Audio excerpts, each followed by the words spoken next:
here. So we got that. And so quiet. Nobody's talking. Everybody's so quiet today. They're shocked to see you. They're just shocked. Is that what it is? Well, not as shocked as Allison and me, because of course you're not normally on the calls, but you know, being on vacation and coming back, it's just the shock wave continues. I am alive. I have not slipped off the radar, although contrary to popular belief, I do still exist. Right, contrary to popular belief. So here's how this works. Morgan is here, and if you got a chance to, let me put just things on mute here for a quick second while people are coming in and clicking on this and clicking on that, and we'll just do that. So if you had a chance to make your preference known in the Facebook group, who you'd like to be with first, who you'd like to be with second, I'll explain how this works, and we'll do a little bit of our usual rant / lecture, and then we will go and continue. Oh, and I have to make, for Morgan to do what she needs to do, I have to make her the host, so hang on one quick second, and we will do that. Let me get back in. So if you had a chance to say in the Facebook group, I want to go to sales first, sales and mindset with Teresa, I want to do copy with Allison, you can do 1 and then 2. You can do 2 and then 1, whatever order you want to do that in. The rest of you, if you don't want either of those things, which would be insane for you not to take advantage of this, then you're stuck with me.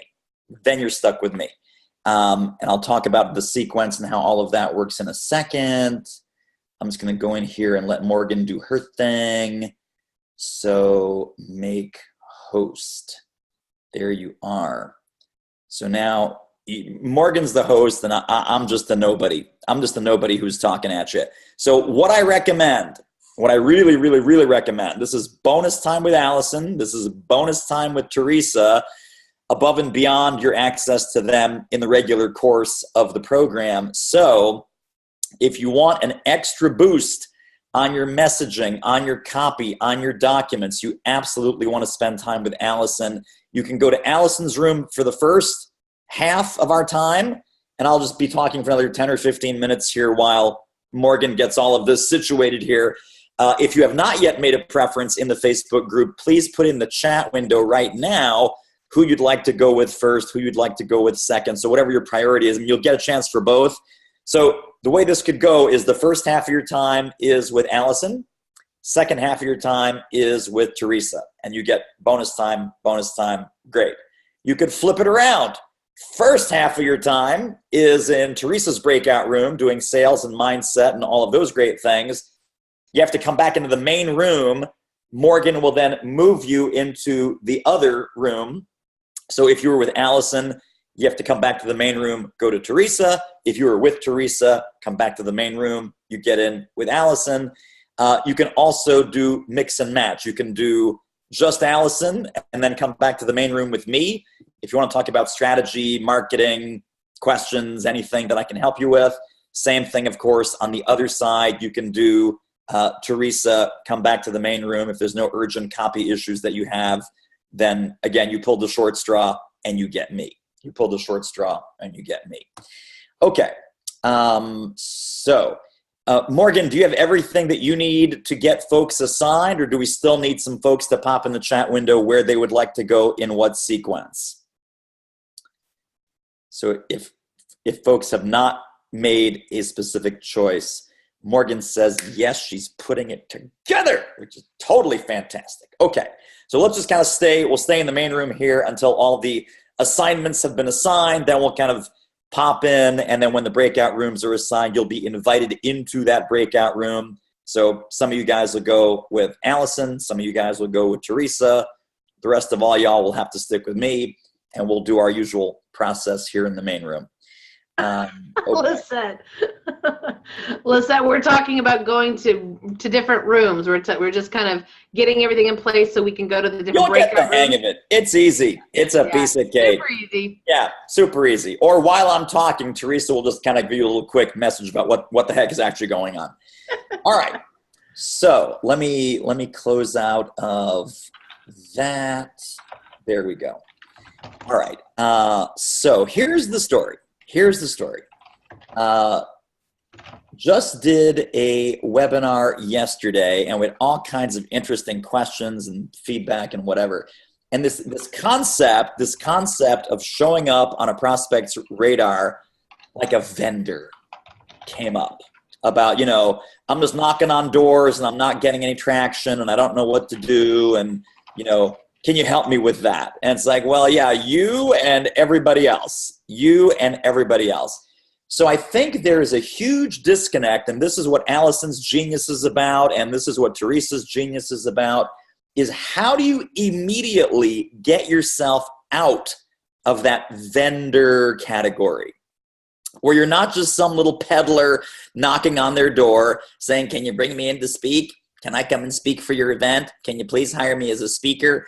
And we talked about the spreadsheet speaker, right? The spreadsheet speaker is the one that goes into the spreadsheet, and then they just say, okay, eeny, meeny, miny, mo, who's got the lowest number? And they literally put you into an Excel spreadsheet or a Google sheet, and they say, okay, here's, speaker 1, speaker 2, speaker 3, here's their website, here's their topics. They all kind of look the same. They're all kind of interchangeable. There's nothing special. They're all, they're all customer service. They're all sales. They're all leadership, whatever it is. And then what's that number that's in the fee row, the row that says fee? Oh, well, this guy's 7,500, this guy's 2,500, this guy's 1,500, she's 4,500, she's 15,000. Oh, let's go for the guy who's 1,500, right? Because why not? They're all the same. They're all interchangeable. If you don't want to be relegated to the spreadsheet, then everything that you do from the very first moment that you contact them, you need to basically reach through the computer,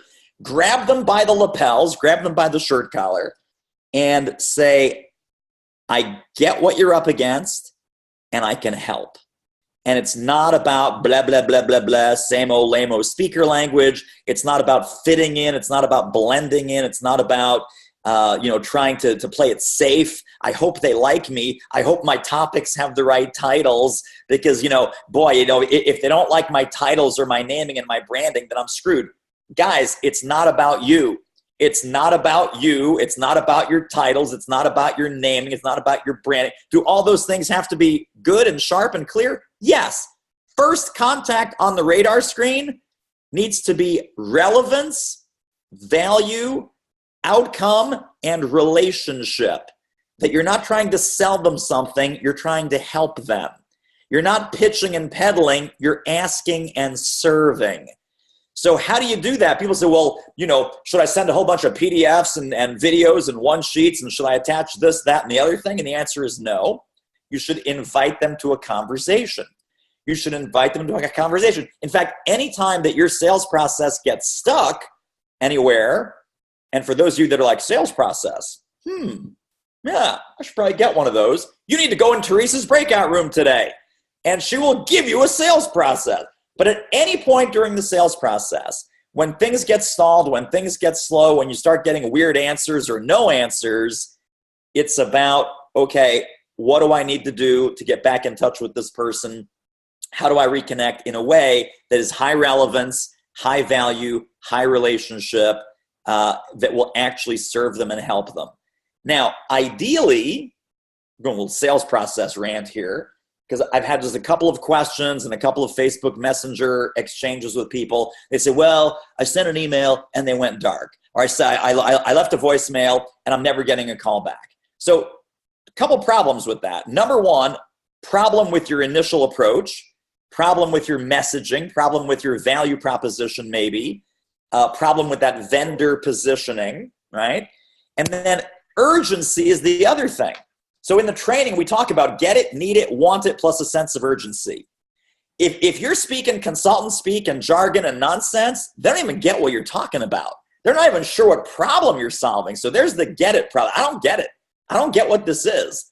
Need it, is the second layer. We're going to let the dog in. Need it is about the relevance piece. Is this a solution to a problem that I have?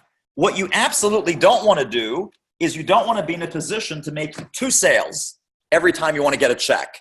You don't want to have to sell them on the fact they have a problem and then sell them on the fact that you've got the solution. You want to speak marketing language that immediately acknowledges and maybe even assumes that they have certain heartaches, headaches, challenges, and gaps. And again, Allison's masterful at putting the finishing touches on this for you. The foundation of that starts in Module 1, right? Module 1 is the marketing language bank. What are their pains, problems, heartaches, headaches, challenges? Where are they trying to go? What's in their way? What are the obstacles, right? Here's the soundbite. Clients and audiences tend to hire RAD when they're experiencing one or more of the following. Clients and audiences tend to hire Susan when they're experiencing one or more of the following. Ooch, ouch, pain, problem, heartache, headache, challenge, gap. Ugh, yeah, you're speaking my language. You know, the best kind of messaging and the best kind of copy, the kind that Allison cranks out for you, is when they read that positioning, when they read what you do and who you do it for, they will say to you, oh my gosh, I saw your one sheet, I went to your website, I saw your LinkedIn. I felt like you wrote that for me. I felt like you wrote that for me. That I felt you were talking right to me. I had to pick up the phone. I had to call you. I had to respond to your email right away. I had to ping you on LinkedIn. It felt like you were talking to me. So when we do anything, all of our emails, all of our Facebook posts, all of our outreach, all of our sales conversations, every single aspect of that is made to elicit the response to have them say, oh my gosh, this is exactly what I need. Where have you been all my life? In fact, on the webinar yesterday, someone actually typed in, guys, this is awesome. Where have you been all my life? And Teresa said, you know, we've always been here. Teresa's always been in Minnesota, and I've always been here in Philadelphia, and we've just been here. This person just hasn't found us yet. But that very first contact, and this wasn't even long into the webinar. This was like 20 minutes in. It's like, this is awesome. Where have you guys been all my life? That's what you want all of your messaging to say. That's what you want all of your messaging to elicit. That's what you want your sales process geared towards stimulating that kind of response where they get it, they need it, they want it, and they want it now. They want it with a sense of urgency. Hey, Doug, how soon can we get you in? Lisette, oh my gosh, this is exactly what we need. When can you start? How about tomorrow? How about tomorrow afternoon? No, in fact, how about tomorrow morning? How about like 8:30 a.m.? Can we start early tomorrow morning? The answer is, well, yeah. There's, of course, these start early in the morning, add-ons, so that'll extra $5,000 to help you do that. But that's the problem when you're trying to escape the price-driven sale. You're trying to escape the commodity trap. You're trying to, with all of your marketing, with all of your messaging, with even the way that you reach out to them, the way that you find them, the way that they connect with you, that needs to set the ground rules of this is going to be different. I'm not dealing with a spreadsheet speaker.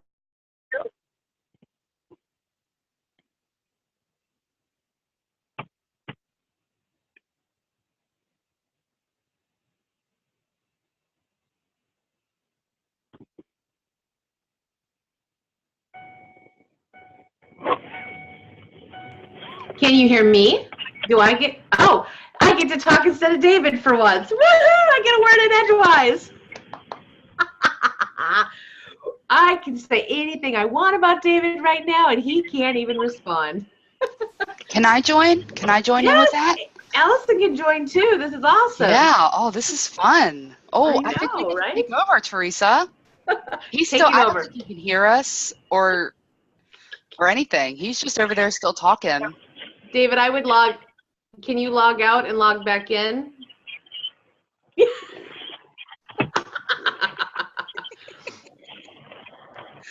Oh, this is so much fun. So I'll add to what David is saying, and I just had a conversation with one of our clients on their one-to-one, and I can't say this enough. What David is saying, this isn't about what you do, and many of you heard this on our very first call, so I'm going to say it again for good practice. what the value in the marketplace is and why you're relevant and why people want to pay you your full fee is because of when you do what you do, it's what they get. It's those outcomes. It's those solutions to the most pervasive problems they're suffering from.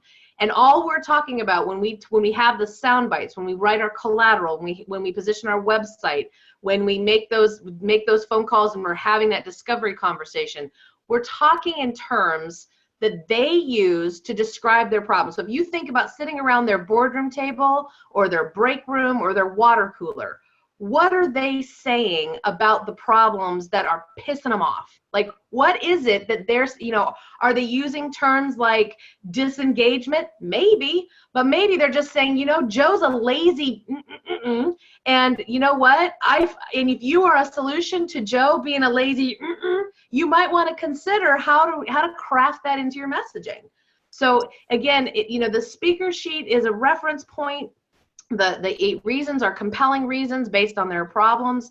And all we need to do is just be good researchers and good detectives enough to talk the language that specific target market or that industry or that person is speaking in order to be relevant and for them to go, oh my gosh, you totally know my problem. You have to be a solution because you wouldn't know it as well as you do if you weren't. David, are you with us again?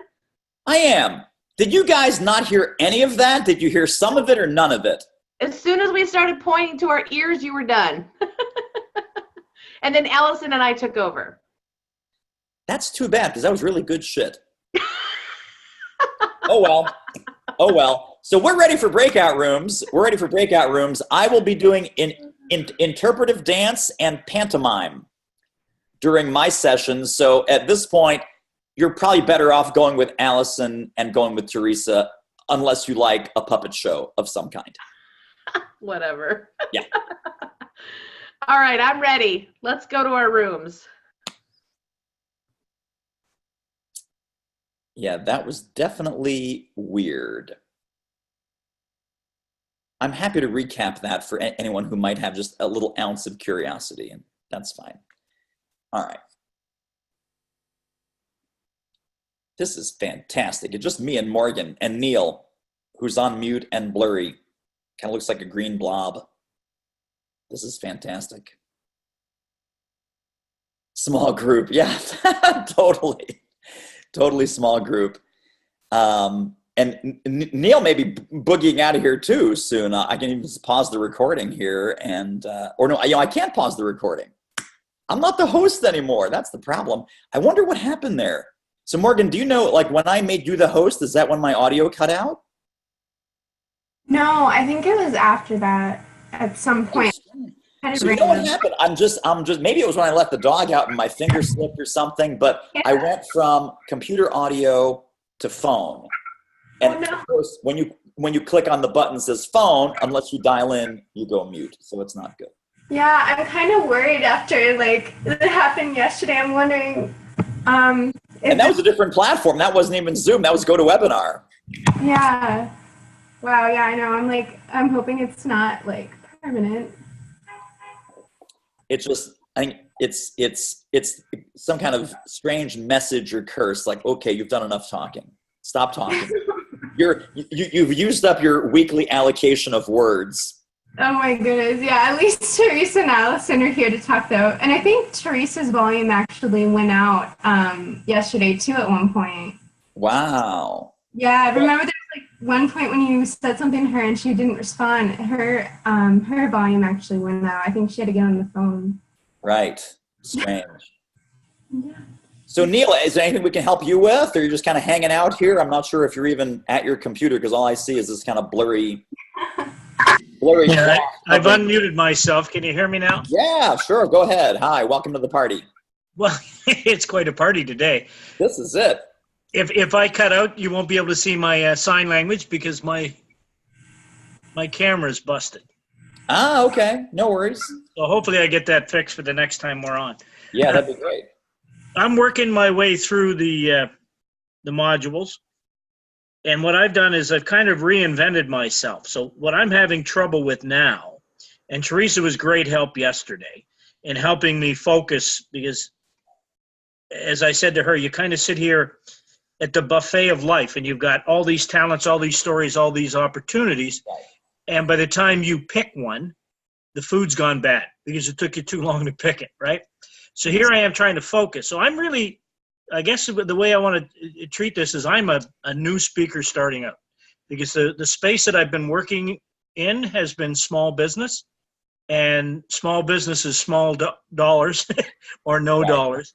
Right. And now I need to step it up. So I need to take kind of the same materials, but I want to be much more focused in what I do. And like I say, Teresa helped me narrow that down to customer service. But to me, that's still kind of broad as I'm thinking about it today. I got much further down the road, but now I look at trying to put together my marketing materials. And since I'm starting new, I guess I'm starting to struggle a little bit with how to position myself and how to create that expertise. So give me a little bit more texture behind the new topic or the new angle to what you want to be doing. Well, let me give you my background, and maybe that'll help. Sure. I'm a former crisis hostage negotiator with the Ministry of Correctional Services up here in Canada, which is a very niche market. But I learned a lot of things about how to deal with people, the over-tagged phrase out there right now is dealing with difficult people. Right. And over the years with small businesses, I've helped them with their customer service and managing people that are irate when they come in, because that really is what most customers, when they finally snap, that's what they're like. Yeah. And I teach them things like what happened today. The biggest thing in hostage negotiations, what happened today, has nothing to do with today. It's a buildup of issues. Today just happened to be the match that lit the fuse. Right. And so the big thing there is teaching them to listen, to empathize it, and just to be calm until the dust settles, and then get to the core of the problem. Yeah. That has great value in customer service. It has greater value, I think, sometimes in managing your people because of the internal conflict. I spent a little bit of time after I left corrections. I own my own business. That's where all my sales experience comes from. When I closed that, I went into IT, and I realized there's a huge communication problem. And there are people out there that are making money in spite of the problems that they have. Right. There's huge miscommunication between managers and employees, between CEOs and managers. And mostly in the IT business, it's between the programmers and the customers. Yeah. So that's kind of who I am. And how do I target that into fixing your pain?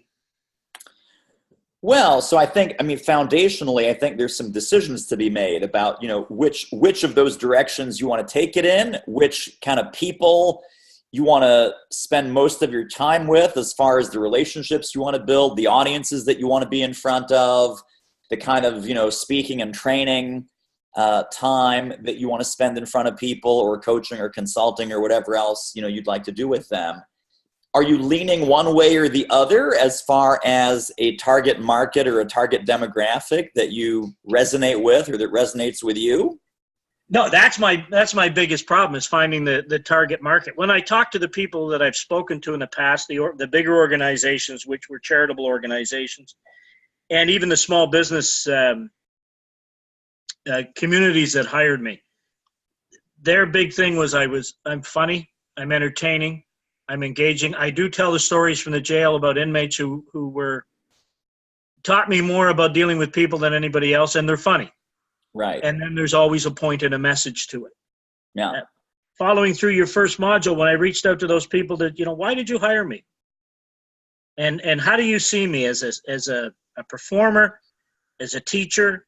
And that's what I always thought I was, a performer and a teacher. Yeah.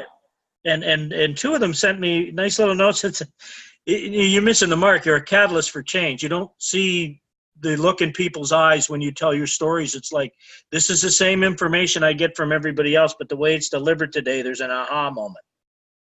And now I'm going to go forward and move. So those are the things I'm hearing. What audiences do I take that to?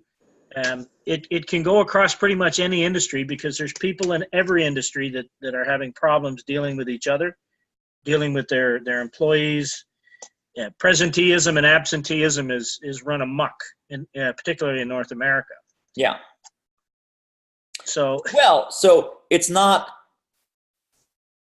maybe you're not taking my question literally. It is a literal question, is what do you want? It's not where could this go? This could go anywhere. It's a question of you making the proactive decision. I want to work with these kinds of people that have this kind of problem. And then you're bringing the stories, the hostage negotiating skills, the mindset, the tools, the skills that bring with all of that, the outcomes that you're delivering. So it's really two questions that I'm hearing, Neil. One is, what's the target market that you want? And you have to make a decision about that. And let's just kind of play this out for a minute. Let's say it's, Fortune 500 companies. It's big corporations. And then what's the angle? Is it a customer service angle? Is it a leadership angle? Is it a conflict resolution angle? If we decide, okay, it's Fortune 500, big corporations, big companies, and associations that have the big company executives, and it's going to be a leadership topic, understanding that all of your background, all of your expertise, all of your experience can be applied to any of these aspects. You could bring your background, expertise, and experience to an audience around sales.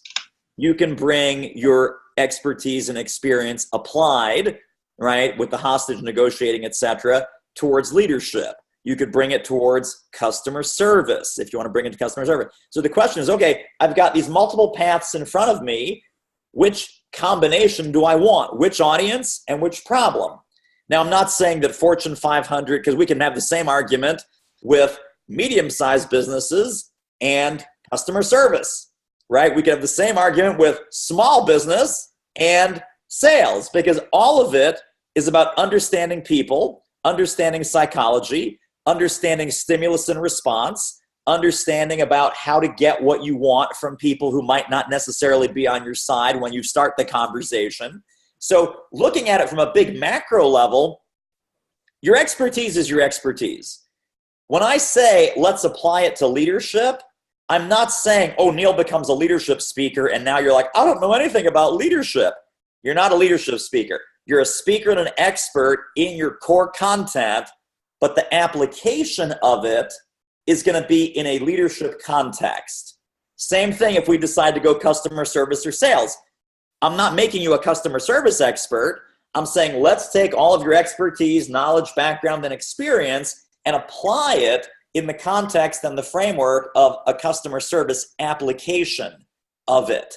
And we can do the same thing a third time with sales if you want to. So knowing that you're in full control of who this is for and where it is applied, do you have any preference? Like if you were to make a decision today, what decision would you make just based on, I enjoy these people, I enjoy this kind of work, this is where I want to be, and this is who I want to hang out with for the rest of my professional career?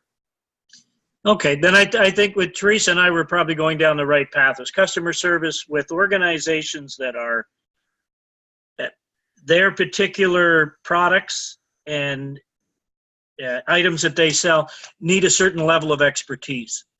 So they have to have a deeper relationship with the customer. It's not a walk in and I buy a widget. It's you walk in and somebody needs to explain to me which widget is best for this particular job and why their company or their organization or whatever it is they're selling is the best solution. Because that's a deeper sales relationship. And it goes to the heart of their customer service. So those are the organizations. So I would think not the big box stores, but organizations that are retailer associations or plumbing associations or people that have higher end products that they're getting more money for because they do a better job at what the consumer's looking for. All right. So what you're talking about there, correct me if I'm wrong, this would be like a professional services sale. So this is, consulting, accounting, law firms, big technology, implementation projects, things where it really is a professional services sale or a trusted advisor sale, big company to big company or medium-sized company to medium-sized company. Is that about right? Yeah, that sounds right. That because it's an expertise that you're trying to sell. Right. And what I really teach or talk about is how to develop that relationship and the pitfalls that occur when miscommunications occur and when expectations aren't managed. Yeah. Cool beans. All right. Well, so there's a decision for you. How does that feel? Well, it feels good. I think I was part way there with Teresa yesterday. So then my next question, and Morgan, don't let me hold up the show here. And I think there's somebody on a phone call there too. But so now we talked. They'll chime in if they want to. They'll chime in if they want to. They're fine. God. So how do I then take what we just talked about, David, and how do I, you've got to go out and get a gig. So how do you focus the marketing on that? The first thing that you want to do is you want to kind of go back through the foundational modules, right? 1, 2, and 3. Yeah. And really with this new lens and this new intention and this new business model focus, say, okay, when a buyer has that problem, right? What are the pains? What are the heartaches? What are the headaches? What are the challenges? You want to go into your buyer persona questions and do the pain, gain, flip exercise. Right. You want to answer, specifically, what are they up against? What have they tried in the past? Why hasn't that worked? How can you position yourself, what you do in your way, as the at last solution that they've been looking for, but maybe didn't even know existed, didn't even know that a guy like you was available to help them in this way. And then, figure out what's the messaging, what's the packaging, how can you deploy your skill set, your set of methodology, training, tools, stories, examples, metaphors, etc., to that specific problem that they have. And that's module 3 in the message development checklist and all of that kind of good stuff. And then, only then, are you ready for switching out to the more external market-facing activities of, okay, let's research, who's got these problems, who are the prospects, is it salespeople, is it VP of sales, is it, mid-sized companies, is it franchises, is it, what kind of companies in Canada, what kind of companies in the US, what kind of conferences and associations would have these kind of sales topics. And again, your topic now, even though it's in the sales category, it is very different and very distinct because of your background, because of your perspective on this, because of your lens on how to reframe the sales conversation, knowing what you know about human psychology, trigger events, how to have, difficult conversations with people who might be resistant or holding a gun to someone's head, depending on how resistant you want to make that. All of those things are going to make this different and distinct almost out of the gate. And so it's a huge, huge advantage. Okay. Yep. All right. I'm going to go back through all that. And then once I can refine exactly who I am, then I'll start targeting. Yeah, exactly. And it's part of the messaging and part of the languaging. And by the way, feel free. I'm not going to feel lonely if you want to pop over into hanging out with Allison, because she's talking right now about some of this messaging and languaging and how to re-articulate this. The messaging, Neil, is not going to be about you. It's going to be about you in terms of them.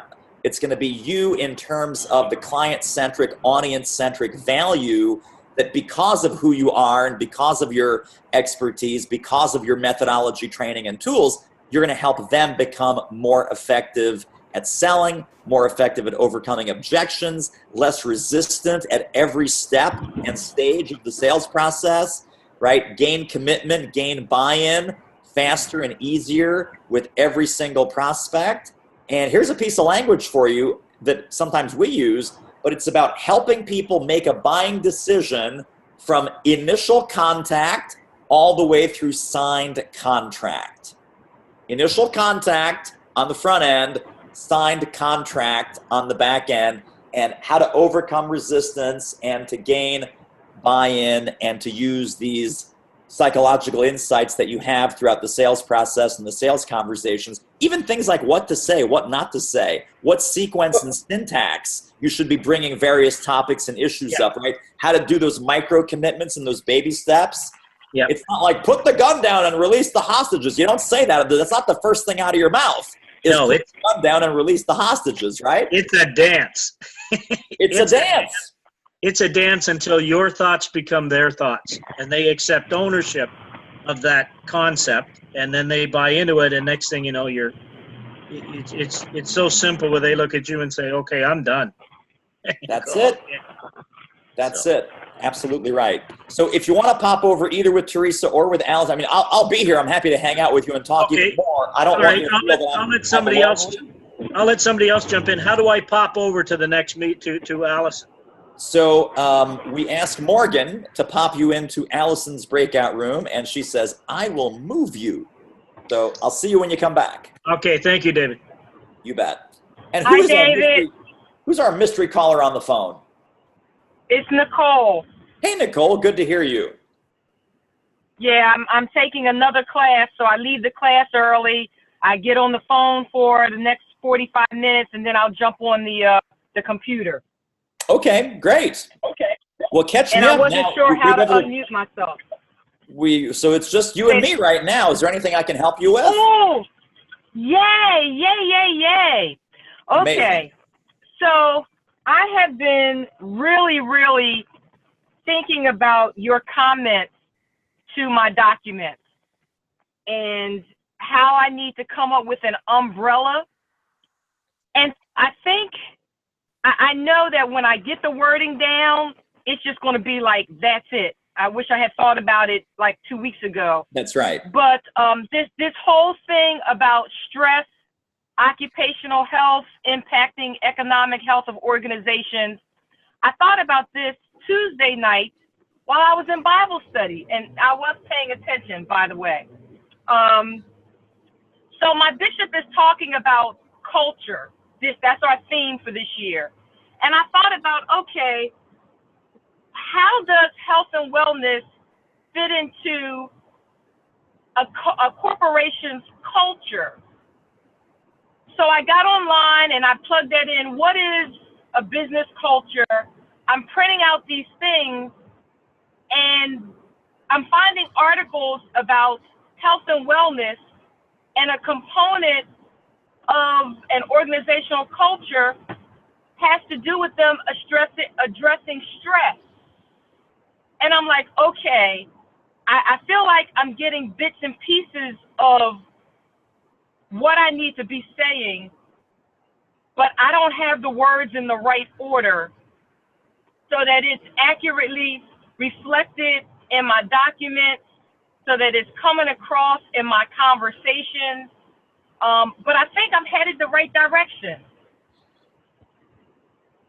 No, that's great. That's great. Well, this research, I'm so glad you're doing the research, because that's two things, right? Number one, it's validation that you're on the right track.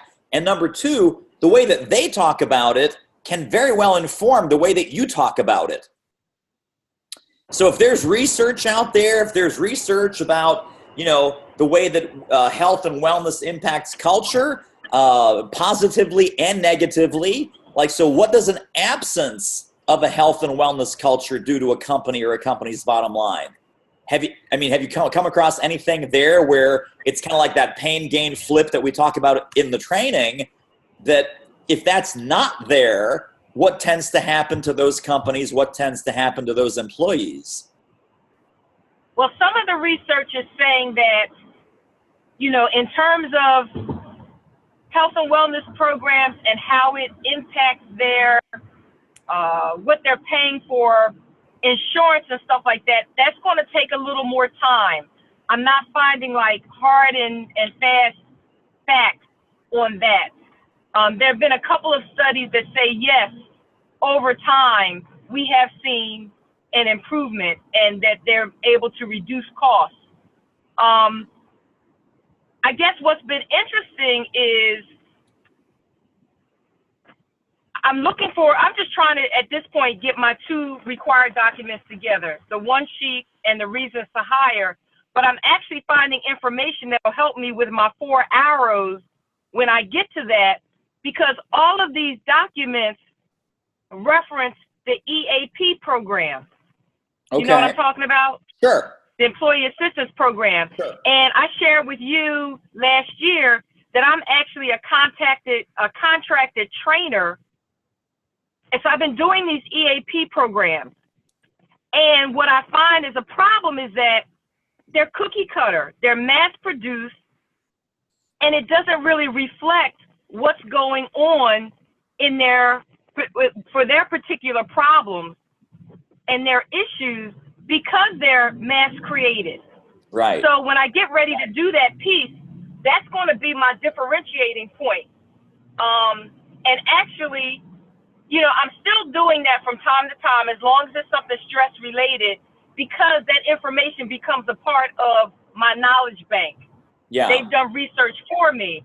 But like I'm scheduled to do something in 2 weeks, and they've informed me, the company, is that there are no trainer notes. And I'm like, wait a minute. Number one, you're paying me $100 an hour. All I'm supposed to do is show up and present. If you want me to create something for this organization where the vice president just told me, we want you to tweak it here and there because this is our particular problem. I'm like, wait a minute. If you want me to create something, I'm not going to do it for $100. That's just not going to happen. No, you're absolutely right. I mean, people are crazy. People are absolutely stone cold crazy.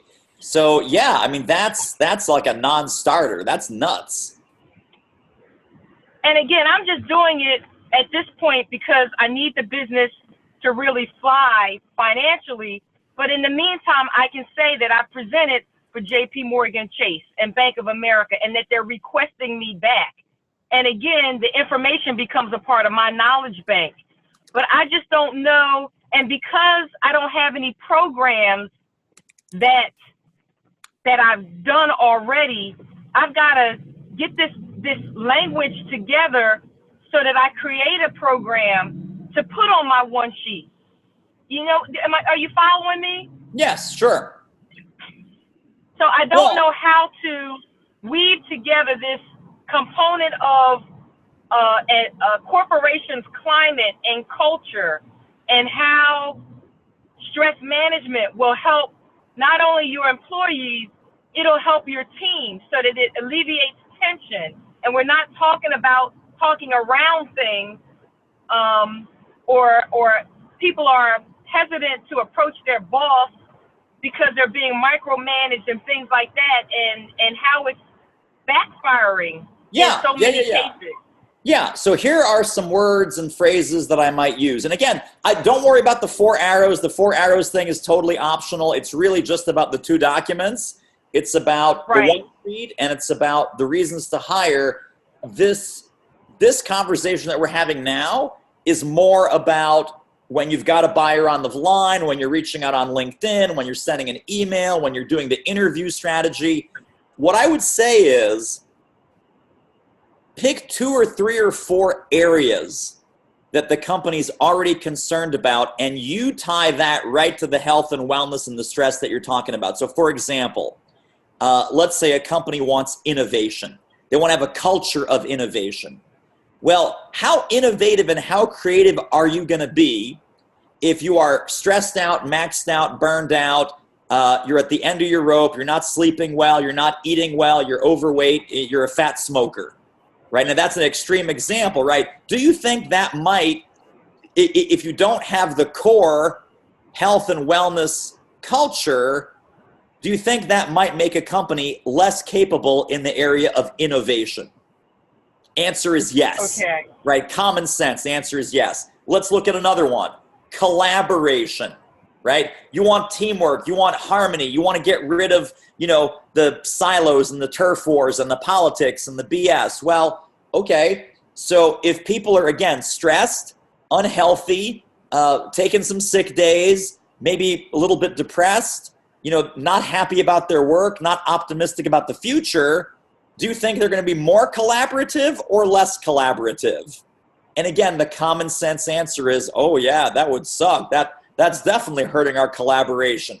So if they want collaboration, they want teamwork, they want harmony, they want their companies and departments and people to work like a well-oiled machine, guess what? Health and wellness is the underlying foundation of that. Even another one, like, let's go to a third one, execution, or just, personal effectiveness. Do people show up every morning with full commitment, and full excitement and full energy to make things happen in the company and to do the work and to do their best, bring their best and highest selves into the workplace.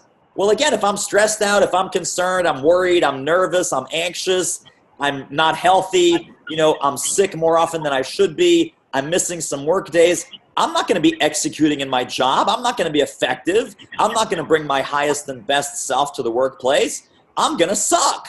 I'm going to be terrible.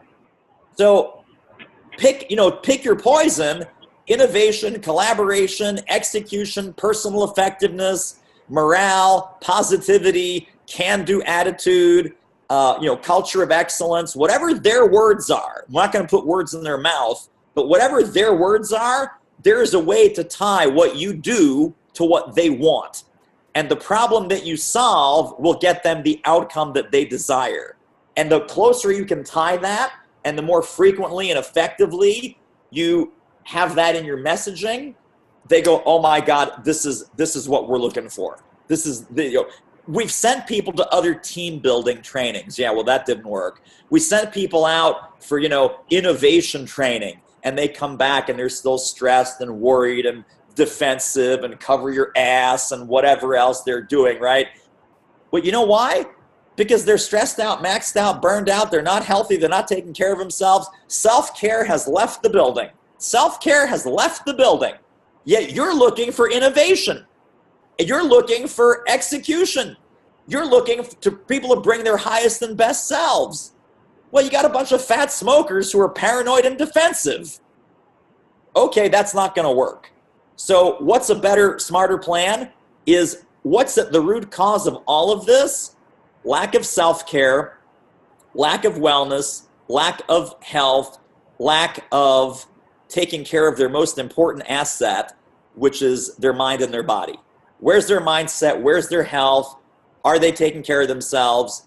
Are they doing the exercise, the food, the sleep, the stress management that they should be doing so that they can walk into the building and now they're much more collaborative, much more excited, much more engaged, much more innovative, much more about execution. That's how you tie these things together. And I'm taking notes while I'm driving, and I'll listen, of course. Don't take notes while you're driving. It's all being recorded. Oh my God, that's the last thing I need. Is like a major car accident now happens. You'll get the recording. You'll get the recording. So how do I on my one sheet and I mention my programs, or do I even need to mention programs and just kind of frame it as questions? Tell me how that would sound like.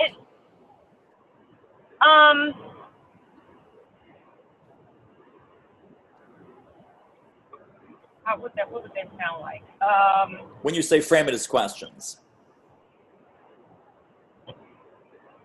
Blah, blah, blah, blah, blah, blah, blah, blah, blah. Oh, okay, so this is what immediately comes to mind. So I learned a new word in my research the other day. So not only is absenteeism an issue with stress and how it's costing them money to find like a last minute person to come in and for like, fill in, but the term is presentism, where people are going to work. Right. Right. So maybe I could do some type of a question, about absenteeism, or even presenteeism, where they're there, but it doesn't show in their performance. Well, I wouldn't go down the path. So this is like a solution without a problem, right? So what you want to talk about is what I just finished saying about tie it to something that they want and that they don't have, whether that's collaboration, innovation, execution, culture, engagement. You pick your thing that's their thing, and it might be different depending on who you talk to at different companies or different groups. But it's almost like when they're trying to fix an innovation problem, if all you're talking about is innovation and they think they're going to hire some innovation speaker, innovation consultant, you're like, well, you can't teach a guy to play the violin when he's tied to a tree. The first thing you have to do is you have to untie him from the tree before you give him the violin. Your program unties them from the tree. And what they're doing is the guy's tied to the tree with his hands behind his back, and you go, hey, here's a violin. Here's the innovation violin. And the guy's like, dude, I can't get off the tree. I can't get, I'm tied, my hands are tied behind my back, and I'm tied to the tree. Same thing with any of these things, right? Oh, we want more collaboration. Okay, well, here's the collaboration violin. Just learn to play this. Guy says the same thing. Dude, I'm tied to the tree. I am tied to the tree. Until I get untied from the tree, we're not going to move the needle on any of these things. We're not going to be more collaborative, more innovative, more execution, more effectiveness, more engagement, better culture, nothing. So untie your people from the damn tree. You see what I'm saying? I see what you're saying. It's clear, but I'm just trying to figure out how do I put that, because I think you have to correct me if I'm wrong. I think that's the piece that's missing from my one sheet is me talking about my programs. So maybe I need to have some more air conversations and create a program, a hypothetical program. Well, no, this is not even about a new program. This is about reframing the value of the program that you're doing. I mean, if you want to do a new program, great. But this is not about, oh, let's chuck your old program out the window and you do something totally different. This is about how do we articulate the value and the outcome and the impact of the main program that you're doing today. So it's not what does, so there's two levels, and this is applicable to everybody. So Kip and Rad and all the rest of you guys that might be watching this later on, there's what your program is, and there's what your program does. And a lot of times we're so, here's what the program is, right? Here's the modules, here's the topics, here's the table of contents, here's what happens at 10:17 a.m. on the morning of day one. Nobody cares about that. Nobody cares about what your program is. No one wants to see your damn table of contents, even if they ask you for it. What they really want to find out is what does your program do? So stop talking about what your program is and start talking about what your program does, right? So it unleashes new levels of innovation and creativity. It unlocks your people from kind of silos and turf wars and politics and BS, and it fosters new levels of collaboration, teamwork, and conversation inside the company. Because now people aren't scared, stressed, and running wild anymore. They're not like running around with chickens like their heads cut off. They're back in control of their job. They're back in control of their career. They move from pessimism to optimism. They move from fear to bravery, if you will, right? So anything that they're dealing with, uncertain market conditions, disruptive technology. I mean, some of these executives, Nicole, that you're working with, they are freaking out on a daily basis. There's some big competitor nipping at their heels. There's market forces that are changing under their feet. There's all kinds of stressors, pressure, layoff, mergers, acquisitions, internal and external forces that are making these folks' lives hell. So what do? They don't sleep, they don't eat right, they turn to alcohol and drugs, they're stressed out, maxed out, freaked out, and you're like, okay, well, when that stressed out, maxed out, freaked out semi-alcoholic walks in the door tomorrow morning, how effective do you think she's going to be? Not that effective, not that great. So here's what my program is, and that's nice, that's table stakes. A lot of people's program is a stress management program, a health and wellness program. There's no shortage of those things. Where we're going to win the race is in that second column of what your program does. What does your program do that's going to help that executive and help that leader move the needle on those results that they really care about? Because at the end of the day, I hate to tell you guys this, no one cares about health. No one cares about marketing. No one cares about leadership. No one cares about talent development. No one cares about any of the crap that we do. They don't. They care about what's your program going to do to get me closer to my results. What's your program going to catalyze that we need to have happen sooner rather than later? How are you going to shorten the path or accelerate the speed to which we get to a desired outcome? All of those things are in that second column. Here's what our program does.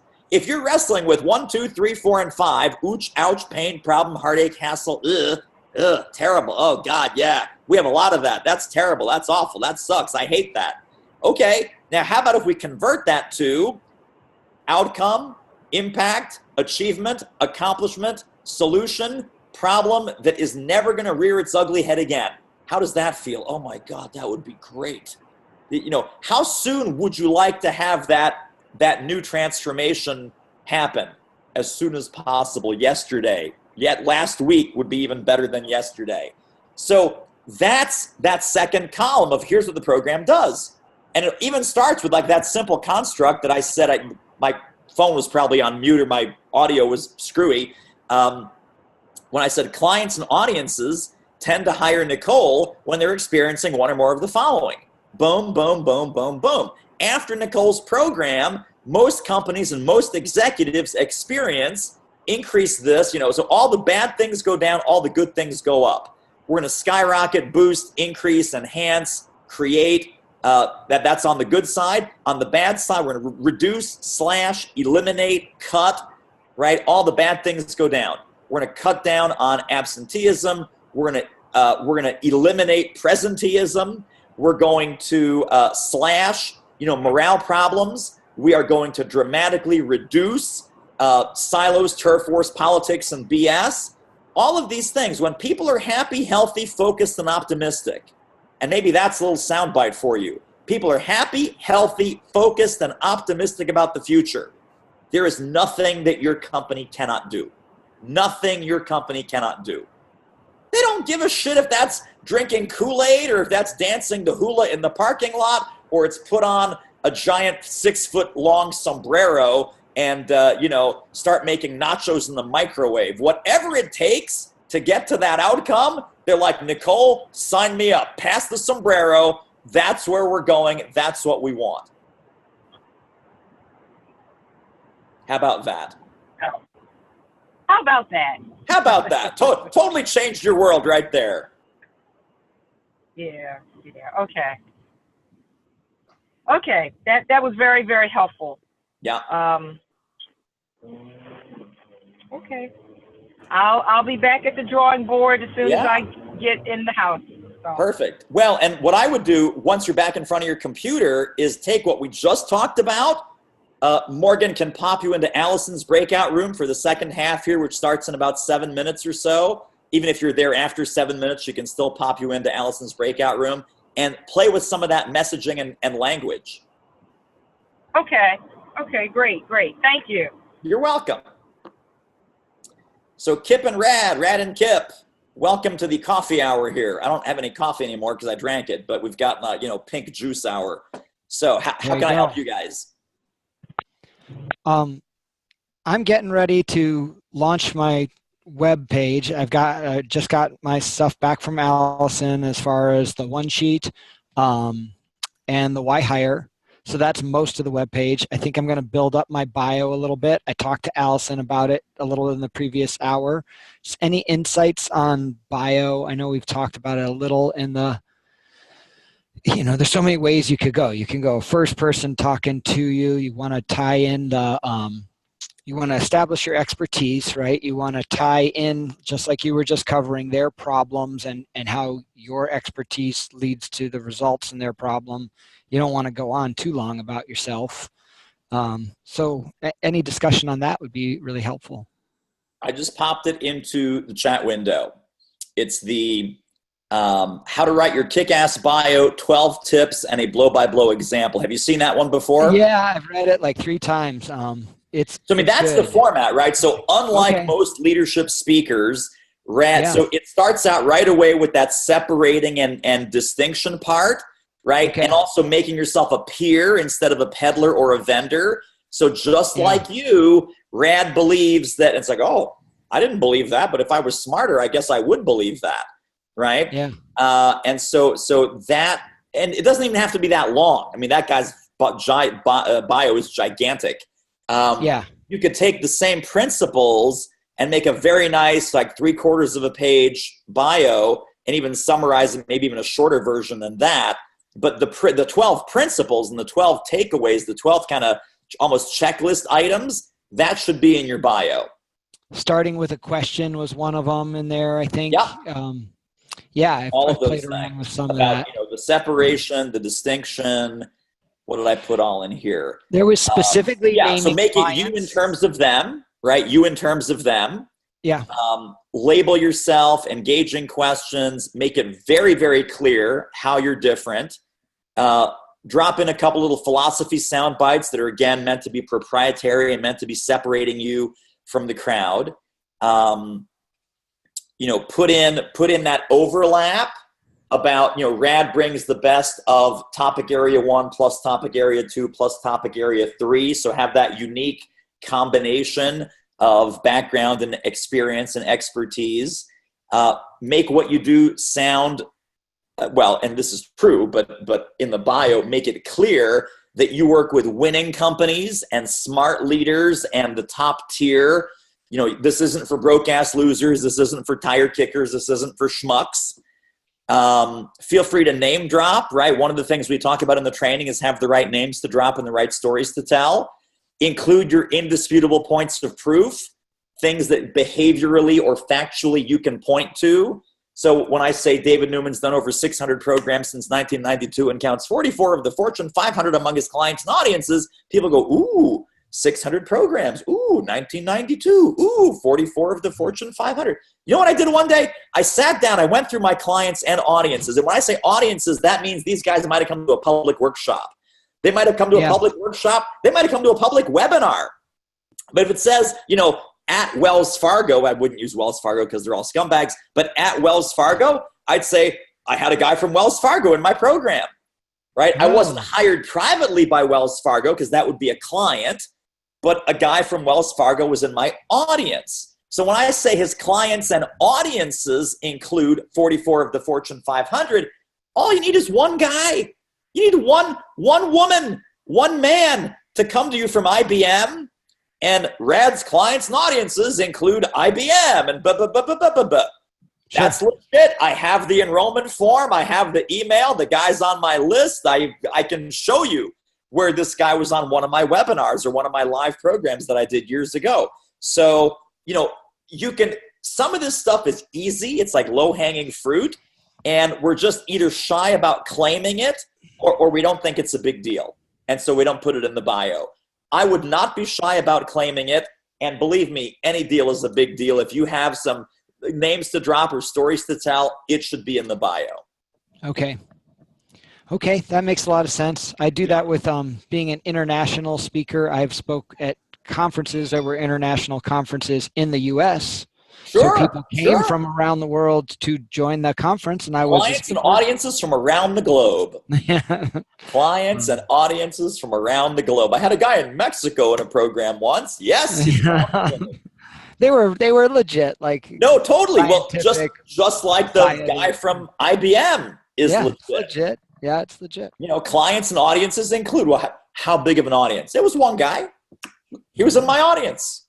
Yeah, that makes sense. So it's not about bloviating or unnecessary exaggeration. It's about not being shy about the stuff that you legitimately have done.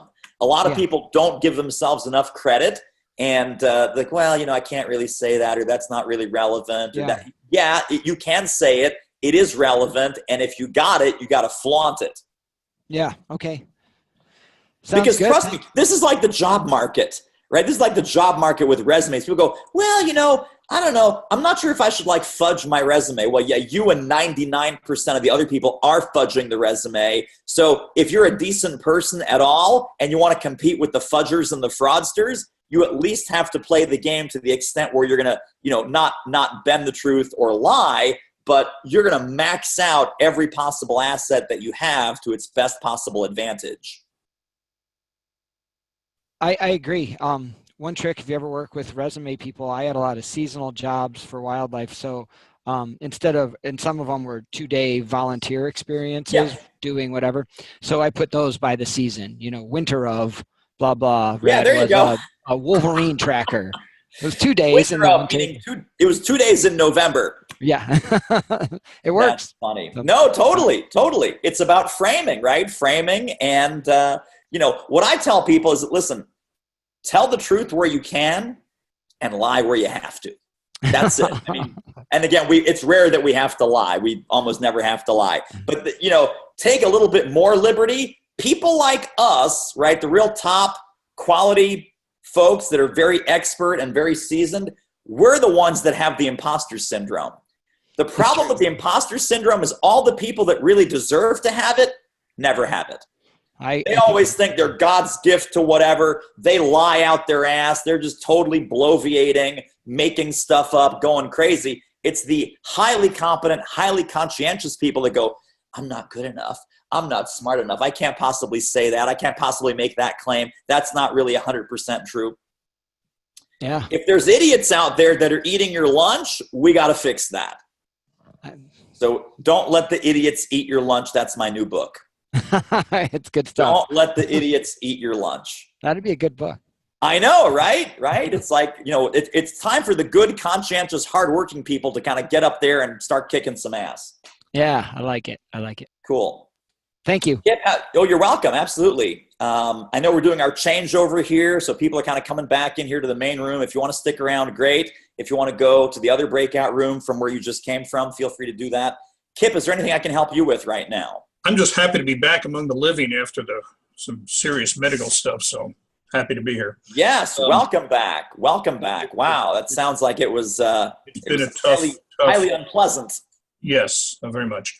I do have a question for you. I've got somebody doing all the graphic design on my 8 reasons and the one sheet.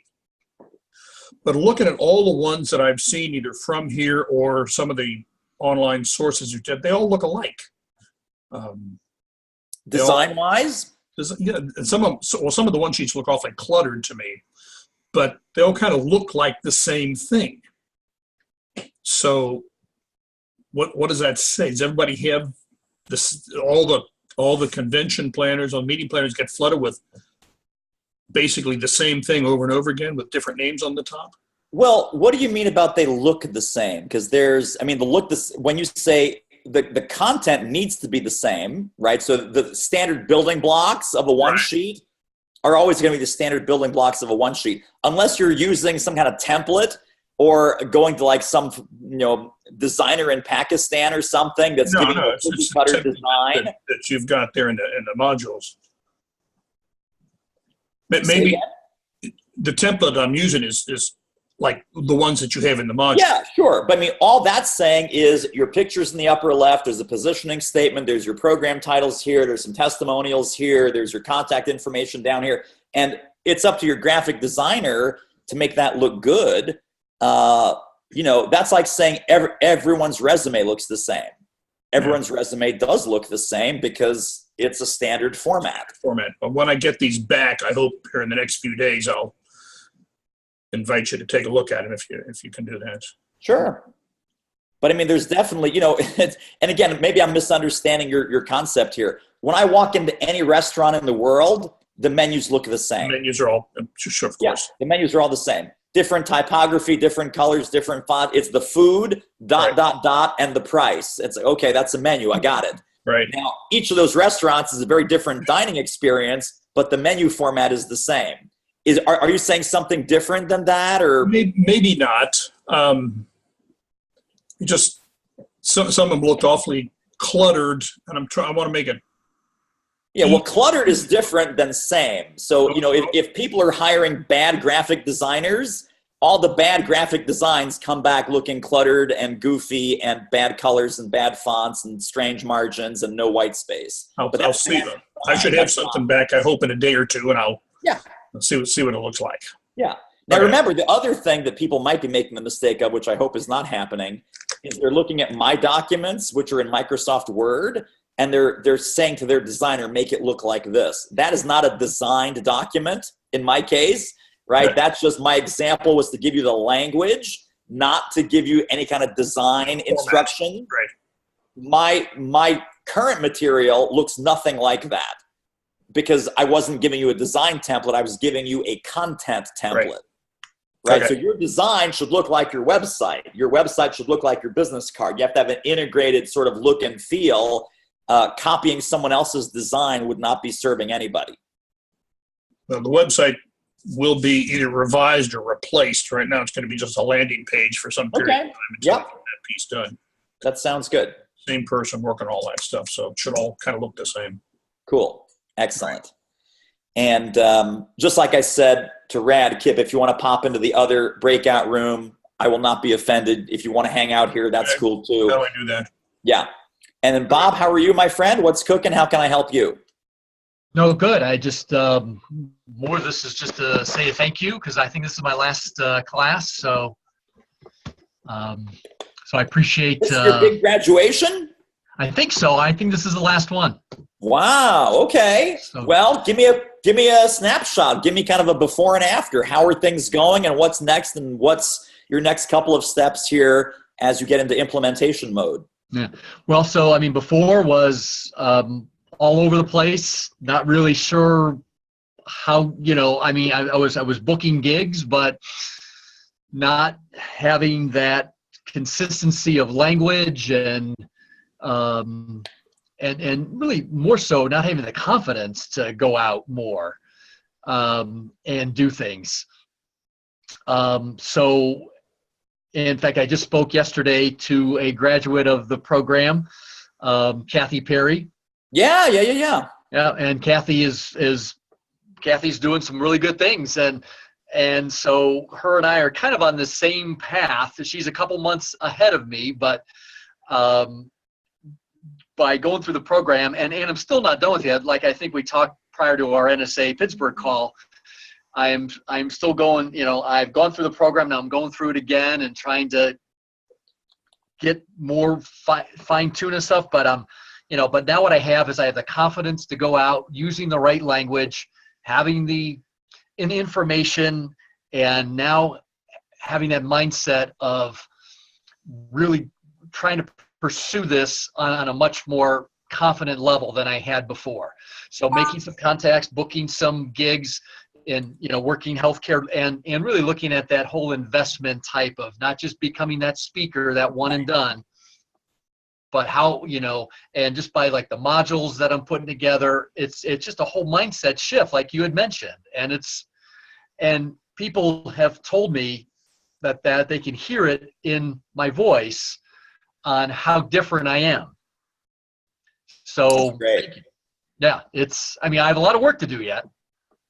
And since this wasn't necessarily recently, but maybe a couple of weeks ago, you had some new bookings at a much higher fee than previously. Yes. Oh yeah. And frankly, it could have probably been higher. I didn't have that full confidence, but now I'm going into it saying, okay, so here's what it is. Here's my investment. I mean, even just the language that I'm using, there's no longer the word speaking fee. Yes. Here's the investment. And with that investment, here's what you get. Boom, boom, boom, boom, boom, boom, boom. Trying to make that value. And I even just sent an email out yesterday because I had heard back from a state association, and I said, what value can I help bring to your members? It's been really good for me. And even I have a mastermind group now through NSA that we all met together at Influence for the first time. And so I was on the call with them last week, and I told them my new, brand statement and so forth. And all three of them were like, Bob, that's it. You got it. So, guys, it took me a lot to get there. Very, very nice. Now, is Kathy Perry in your group or no? No. She's a part of, she lives in the Pittsburgh area, but and she doesn't belong to the Pittsburgh chapter, but she's an NSA national member. But she's booking some big stuff. And in fact, she just told me yesterday she booked the keynote for a CPA conference in New Jersey in front of 600 people and got her full fee. And what is her full fee these days? I think it's in the $5,000 to $6,000 range, maybe more, somewhere between $5,000 to $7,500. Yeah, that's great. She was working on some kind of corporate, almost like what Nicole was talking about, that kind of corporate wellness program, and tying what she does to personal and executive effectiveness. Right. And not quite dialing that in, but then she kept working on it, which is what really, that's where the game is won or lost. It's not like, oh, here's a first glance idea, and that kind of bounced off the wrong way. I guess I'll give up on that. I mean, she kept on fine-tuning it, revising it, refocusing it, relanguaging it, and then it just started to click.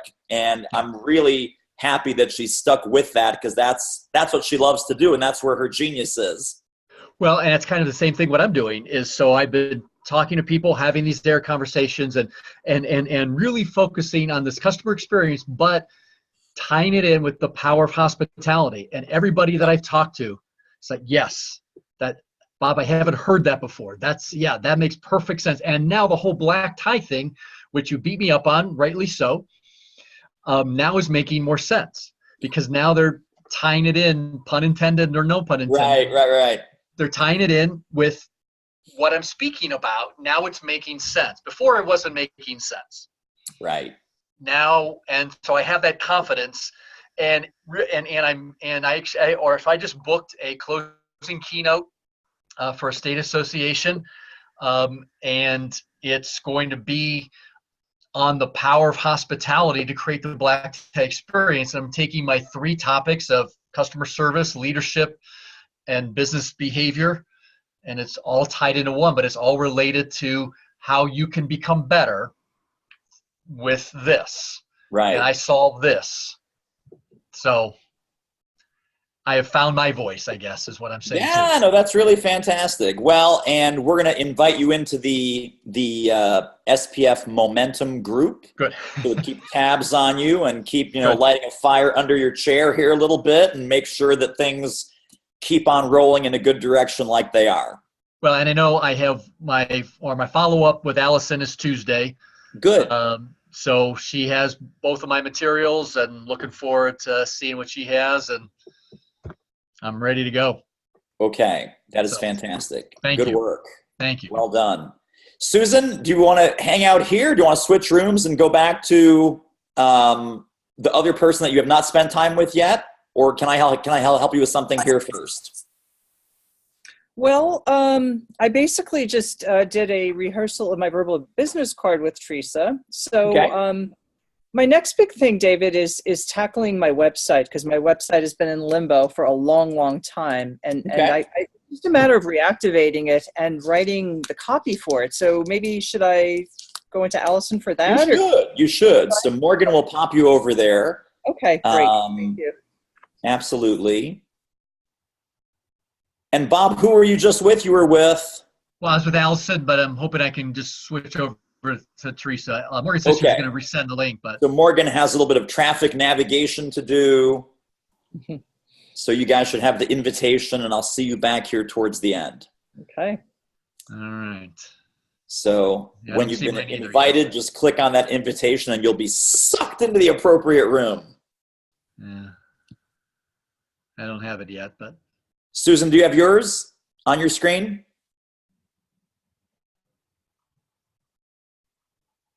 There should be a little notification kind of floating at the top, and you click on it, and then you go in. Okay. And Bob, you'll see something similar. So I'll see you soon. Yep.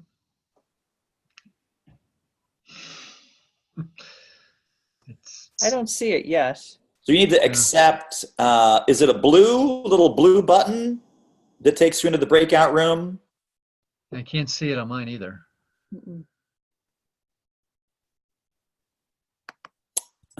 That's strange. Yeah, all I see is leave meeting. I don't want to do that.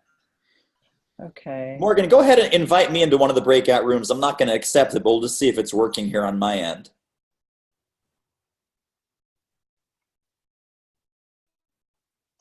Yeah, so you should see a little pop-up that says breakout rooms. The host is inviting you to join breakout room, and then click on join breakout room, little blue button. Okay, just got it. Yes. Fantastic. Yeah, so I got the last one when Alice took me over, but I don't have this one yet. Huh. Weird. So Morgan's going to retry you, Bob, and we'll see if that works. You guys getting heavy snow up in Philly? Yes, it's crazy around here. That's what I heard. Crazy. We're supposed to get some later too, but it's still not. No, that's weird. I don't know why that's not. Could it be hiding behind one of your windows? Like if you minimize one of your windows, is it hiding in the background? Yeah, I was looking for it because it should show up on Zoom, right? It should show up on Zoom, yeah. Yeah. And then the other thing to check is that if you look at your window menu under Zoom, maybe it's like a little pop-up window that got hid behind something else. Oh, there we go. Okay, I got it now. There it is. I'm going to go. All right. See you in a few. Nicole, are you still on the phone? You're going to be in front of your computer soon? Yes, I should be home. I should be in front of the computer in a matter of minutes. Okay, excellent. Okay. Yeah. So Morgan, I'm not sure what's happening there with the pop-ups. I mean, I saw mine right away, but I know people have like layers of craziness, and who knows what they're doing? Who knows what these people are doing with the technology? Yeah, it actually has been like that every time. There's at least a couple people who are confused on that or don't. Yeah. Just for fun, go ahead and invite me again, and I'll see if I can intentionally hide the window. Yeah, I'm curious too because I've never been able to see it on my end. Okay, just send it. So there is a little bit of a delay, a little bit of a lag. Mm-hmm. Might take a couple of seconds to get in here. Mm-hmm.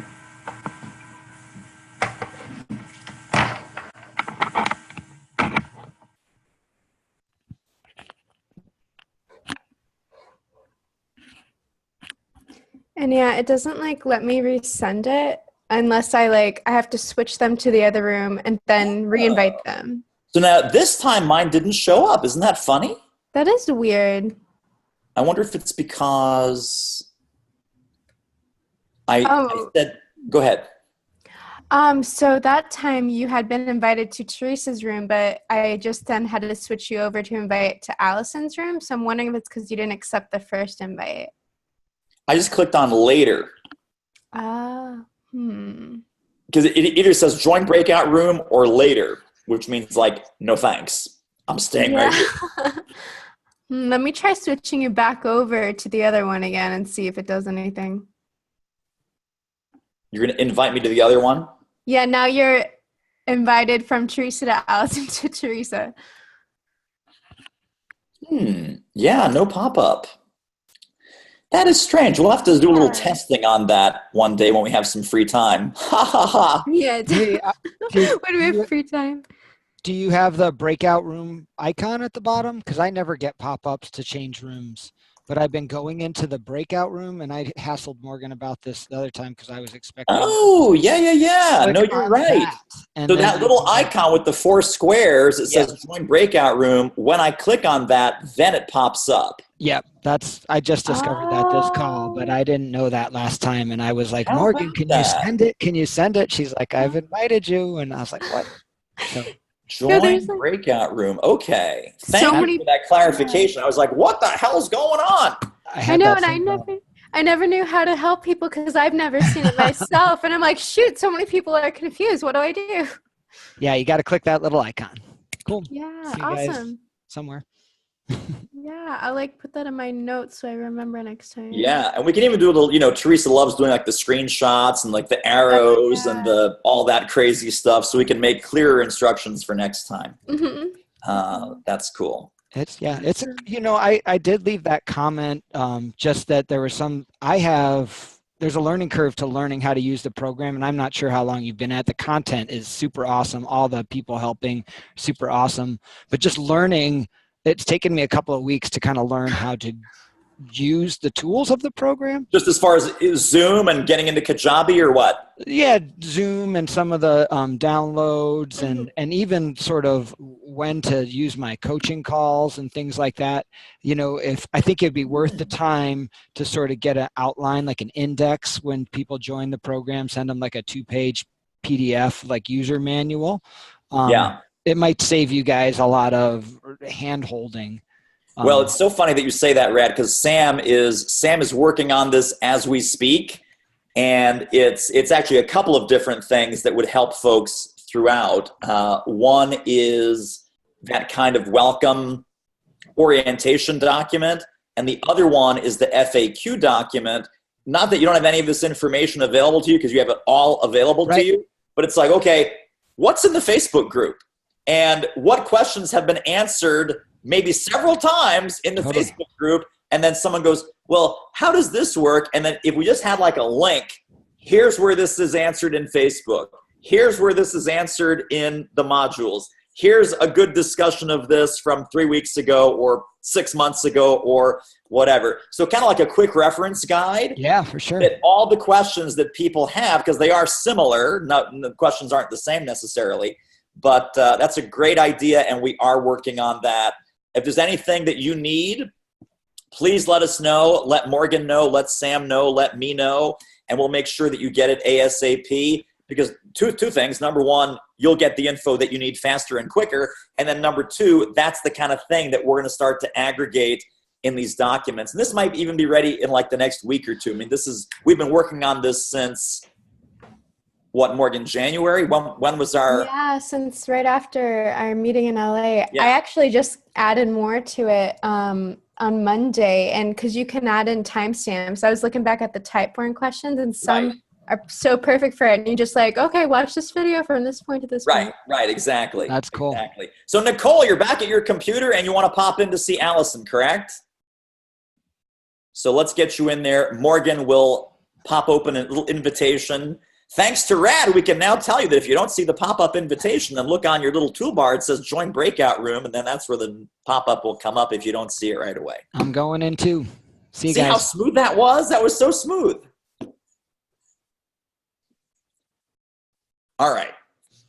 There we go. Now it really is empty. Finally, it's just you and me having our weekly meeting. This is awesome. I know, right? What is it? It's recorded, right? We are being recorded, so we can't say anything about Teresa right now. But, you know, we'll save that for later. We'll save that for later. No, this is awesome. I will tell you, I'm very happy, and we'll just discuss this on the recording. I am thrilled that people are taking advantage of the extra time. Yeah, because definitely. Everyone says never enough time with Teresa, never enough time with Allison. No one ever says never enough time with me. Yeah, we always have a lot of the questions, but people have so many questions. So it's like never, like we have questions from today, but I think people are in the other rooms. Yeah. Well, it's almost like, and I think Leonard's question I can answer privately because that's kind of an off-topic kind of thing.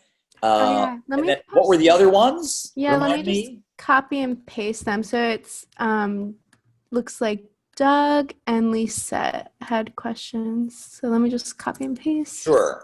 And then when they come back in 22 minutes, we can tackle those. Mm-hmm. Oh, yeah, Gig Masters, right. So I've got a good answer for Doug about that. Mm-hmm. And then Lisette's talking about company name. And I actually posted something in the Facebook group to help her with that. But yes, that's all great. Awesome. So you know what I'm going to do? Just actually, I can't do it anymore. Would you mind just pausing the recording? Sure. Where do you go? Oh, and it'll be recorded, and we'll have it all in one spot. Fantastic. All right, cool beans. Susan, who were you just with? Oh, you're on mute. Okay. So I was just with Allison, and she gave me insight on developing my resurrection of my website. So that was helpful. But then I just saw your note about about reviewing the 8 reasons with her, like on this call. But I don't think that's the forum because there's other people in the meeting, and it would probably take too long. But I guess my question is, does she have my stuff? Did you guys approve it? Because I didn't want to set up the appointment with her. No, you can. So I'm happy to look at it again, and then I'll give you the green light to connect with her. Okay, because I didn't want to book with her unless I knew she had, because she acted like she didn't know. Well, she doesn't have it until you submit it. So to get on Allison's calendar, there's a link that's in our Facebook group. Okay. And then that's kind of how you get connected to her. The sending us the documents is so that Teresa and I can look at it and so forth. But just getting on her calendar and then submitting stuff that she needs her way is a little bit of a separate process that's described in the Facebook group. Okay, so do I wait till I get your approval to do that with her? Yeah, I mean, I'll take a look at that as soon as we hang up here. Great, thank you. Yeah. And Morgan just giving people the 2-minute warning to wrap up their breakout conversations, et cetera, et cetera. While we're talking real quick, did you reconnect with Charlie about your course or no? About the course that you wanted to do separate from the funding and the big grant? Oh, I think you're still on mute.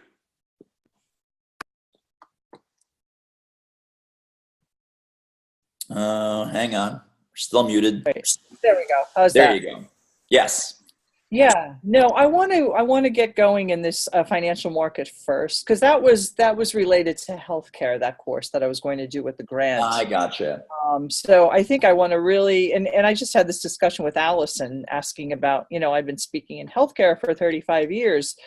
Do I develop a landing page for those clients? And basically she helped me to see that most of what I get now is word of mouth through pharmaceuticals and people who've known me, et cetera. Sure. So they don't come to my website anyway. So I told her I would rather build the banking financial advising vertical and see how that goes.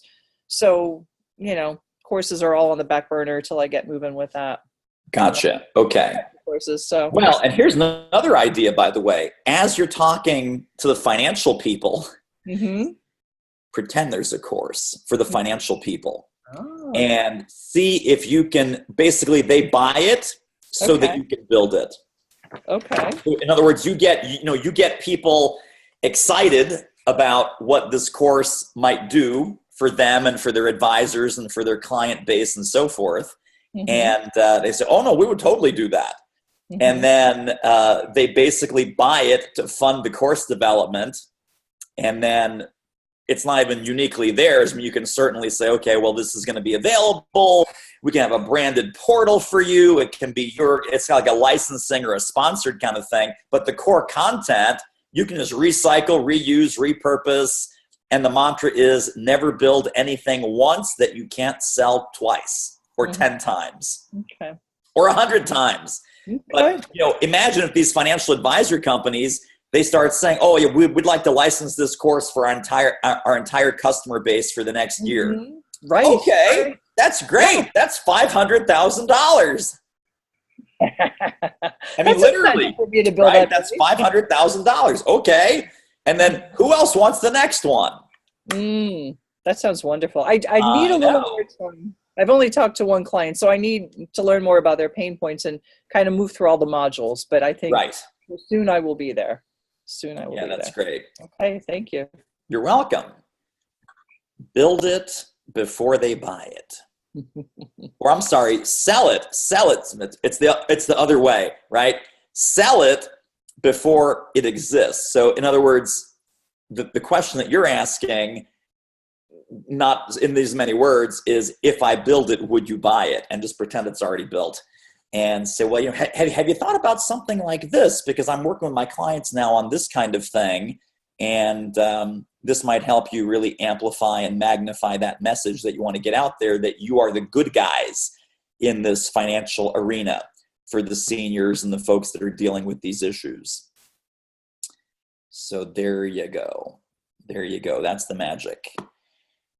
All right. Well, I have never had such a lonely call, ever. Lonely. David, we still love you. I mean, it was me and Morgan playing pinochle over here. We're like, just say, okay, you get what do you have? I'll give you 2 spades, and you give me 2 hearts, and okay, great. And we're like, I'm draining the beverages. I'm having a monologue with the dog over here, snoozing on the sofa.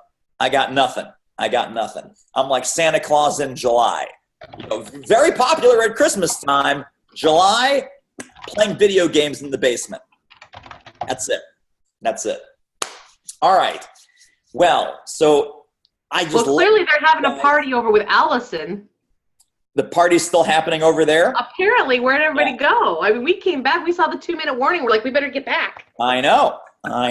It's Allison's always with the problem kids. She's always with the troublemakers, the rule breakers, the rebels. We're not going back. We're not. It's like a pirate ship. We're not going back. Fly up the copywriting. What's the skull and crossbones flag called? Maybe it's called the skull and crossbones flag. What's that?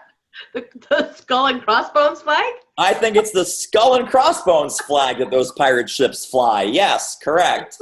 And so they're just sailing off in their own direction. They're going to start their own program, and that's great.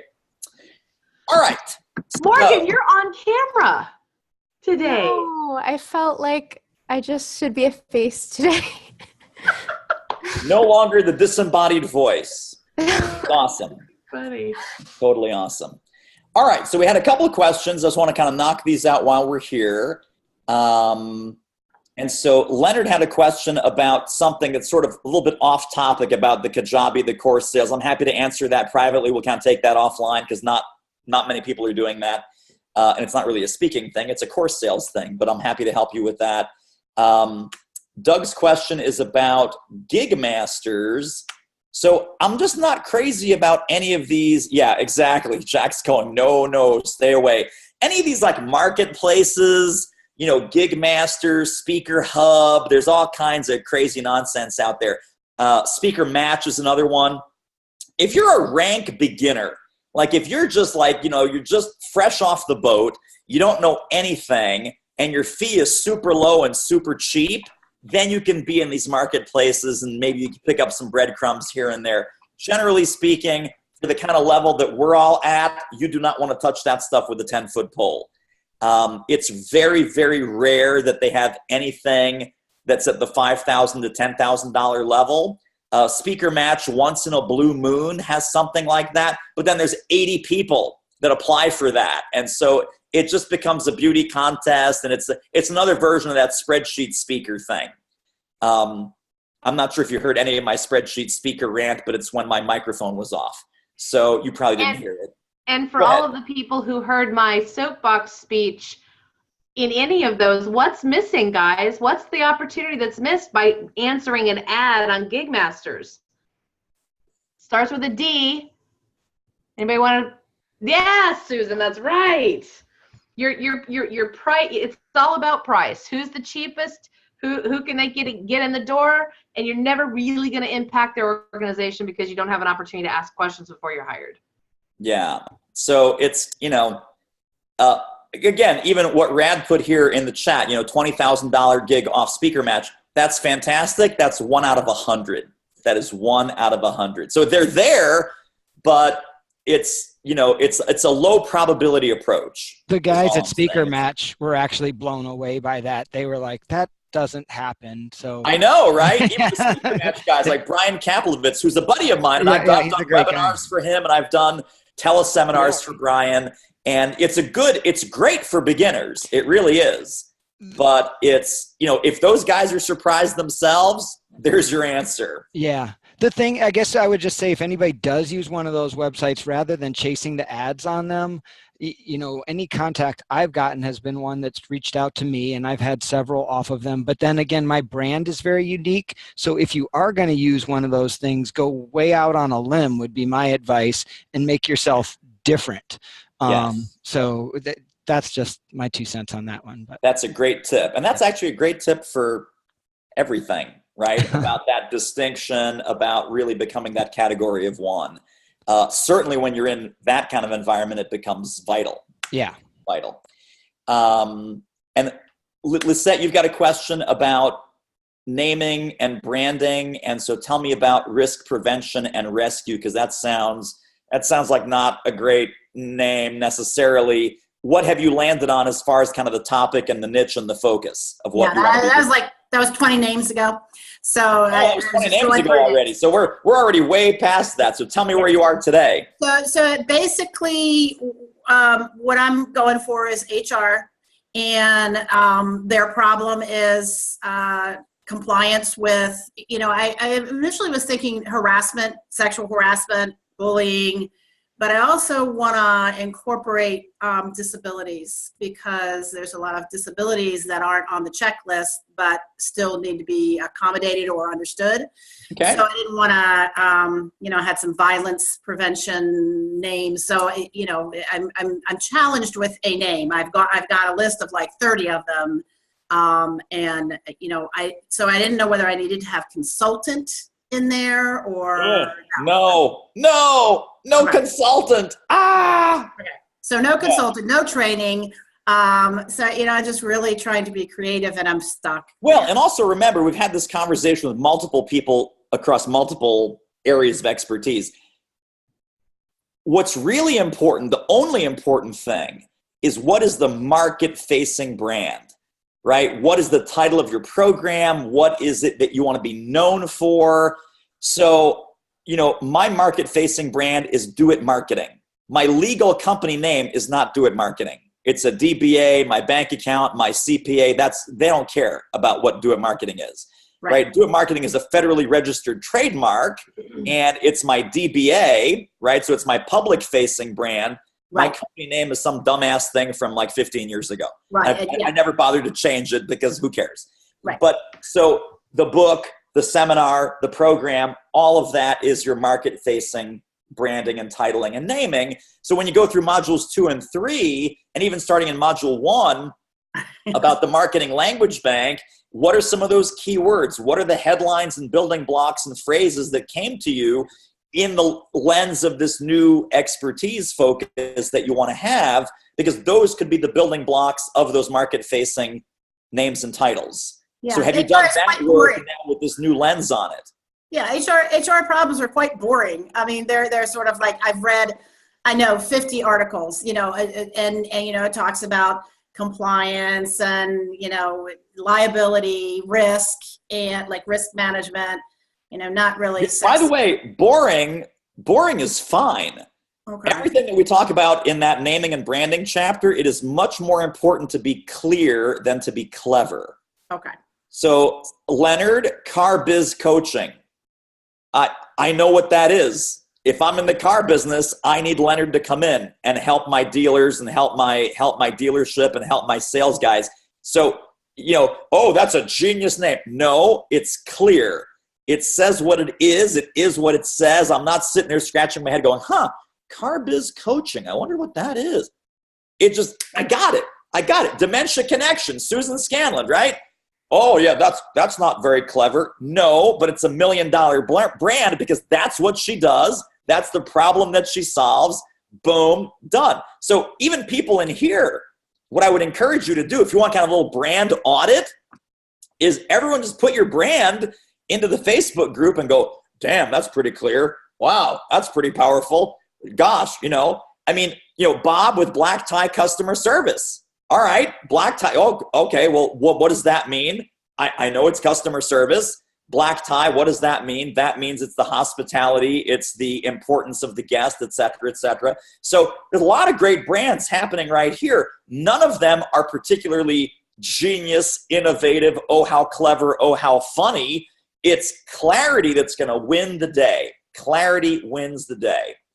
And I also posted, Lisette, for you in the Facebook group, those 7 guidelines for having a good, clear, brandable thing. So between all of that, between what's in our training and then using that article, I think you could do some really good brainstorming and then come back to us with maybe 3 or 4 of your top options and we'll help you pick the best one. Okay, great. Yeah, it's the challenge has been I've had some awesome, very clear, but there's no website available for them. Right. That's one of the 7. That's one of the 7 criteria. Yeah, right. Exactly. Easy to say, easy to spell, hard to misspell, and the .com is available. Yeah. I had a guy, check this out. People say, oh, good domains are hard to come by. I had a guy that was a 25-year HR veteran. He wanted to do coaching for other HR executives. And we were just brainstorming during one of the calls. And I said, well, how about hrcoaching.com? And he said, well, that's not going to be available. There's no way. So he's telling me it's not going to be available. I'm going to GoDaddy.com. I type in hrcoaching.com. at that point in time, it was available. I said, Bob, are you done? Okay. Are you in front of your computer? Great. Go to GoDaddy.com, type in HR coaching. If you don't buy in the next 10 seconds, I will, and I'll sell it back to you for $5,000. It's like, oh, there's no good domains available. There's no way, that can't possibly be. So you never know. You really never know. There's amazing domains that are available, and it's just a question of the clarity is going to win the day for you. Okay, thank you. And I'll work with Teresa on that as well when we have our call. Thanks. Good. Anything else? Anything else for anyone else? I think that was all of our prefab questions. You guys had a fantastic breakout thing. I was lonely today, but that's okay. I had some great chat with Bob, great chat with Nicole, great chat with Kip, great chat with Morgan. We had fun. We had fun. I don't know if you guys had fun, but we had fun. Anything else for anyone else before we give you a fantastic snow-covered weekend, depending where you are in the country, and we'll reconvene on Tuesday. Everyone's good? All right. May your audio be clear, and may your weekend be awesome. All right. Bye, gang. Thank you.